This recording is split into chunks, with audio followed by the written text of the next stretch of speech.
చేయాల్సిన ప్రయత్నమంతా చేశారు. సాగదీసే వరకు సాగదీశారు. ఇంకా సాగదీస్తే తెగే ప్రమాదం ఉండటంతో బీసీ కోటా లొల్లిని క్లైమాక్స్ కి తెచ్చే ప్లాన్ నడుస్తోందట. అందుకే సరిగ్గా జూబ్లీహిల్స్ బైపోల్ కు ముందే మరోసారి కేబినెట్ భేటీ పెట్టారట సీఎం రేవంత్. బీసీ రిజర్వేషన్లపై సరికొత్త ప్లాన్ చేస్తున్నారట.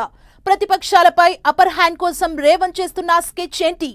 ఇక బీసీ రిజర్వేషన్లపై రేవంత్ ఆఖరి అస్త్రం అదేనా?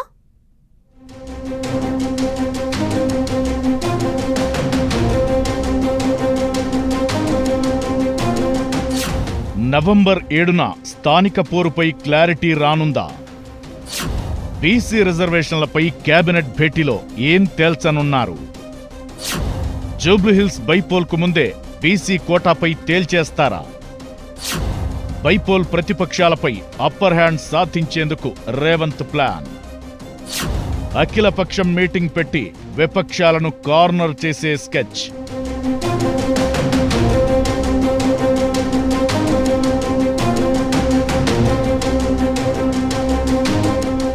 తెలంగాణలో లోకల్ బాడీ ఎన్నికల వ్యవహారం కైలాసం ఆటలో పాము మింగినట్లయింది.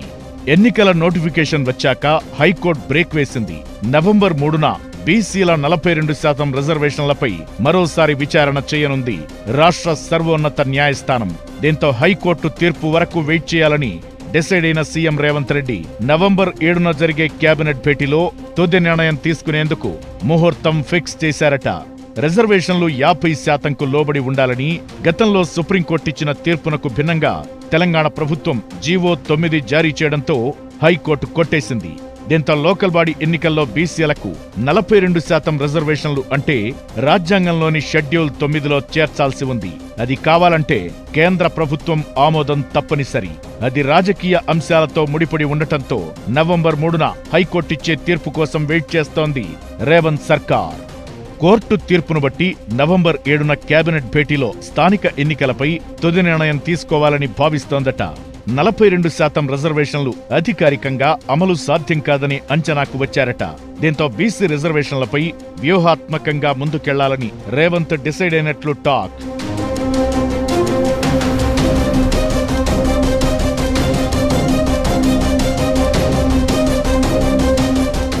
బీసీ రిజర్వేషన్లపై ప్రతిపక్షాల దూకుడును కట్టడి చేసేందుకు స్పెషల్ స్కెచ్ వేస్తున్నారట రేవంత్ రెడ్డి. జూబ్లీహిల్స్ ఎన్నికలకు ముందే రిజర్వేషన్ల అంశాన్ని కొలిక్కి తేవాలని భావిస్తున్నారట. 7న కేబినెట్ భేటీ తరువాత 1-2 రోజుల్లోనే ఆల్ పార్టీ మీటింగ్ పెట్టాలనేది తాజాగా సీఎం రేవంత్ ఎత్తుగడగా తెలుస్తోంది. ఆ సమావేశానికి బీఆర్ఎస్, బీజేపీ, ఎంఐఎం, వామపక్షాలతో పాటు అన్ని రాజకీయ పార్టీలను ఆహ్వానించనుందట సర్కార్. ఈ సమావేశంలో బీసీలకు 42% రిజర్వేషన్ల అమలుపై పార్టీల అభిప్రాయాలను తీసుకోనుంది. న్యాయస్థానం అనుమతించకపోవడంతో కాంగ్రెస్ పార్టీ పరంగా బీసీలకు 42% ఇస్తామని చెబుతూ అన్ని పార్టీలను అదేవిధంగా సీట్లు ఇవ్వాలని కోరనుందట. ఆల్ పార్టీ మీటింగ్లో ప్రతిపక్షాలు సానుకూలంగా స్పందిస్తే బీసీలకిచ్చిన మాటను అనధికారికంగా అమలు చేశామని చెప్పుకునే వ్యూహం రచిస్తోందట. లేకపోతే బ్లేమ్ గేమ్ నే అస్త్రంగా వాడుకోవాలని పార్టీ పరంగా బీసీలకు 42% టికెట్లిచ్చేందుకు బీఆర్ఎస్, బీజేపీ ఒప్పుకోకపోతే ఆ పార్టీలు బీసీ వ్యతిరేకులనే ప్రచారంతో ముందుకెళ్లాలని ప్లాన్ చేస్తోందట. అవసరమైతే అఖిల పక్షాన్ని ఢిల్లీకి తీసుకెళ్లేందుకు కూడా రేవంత్ సర్కార్ సిద్ధమవుతోందని సమాచారం. ఇలా బీసీ రిజర్వేషన్లపై మరోసారి కేంద్రాన్ని కార్నర్ చేసే స్కెచ్ కూడా వేస్తున్నారట.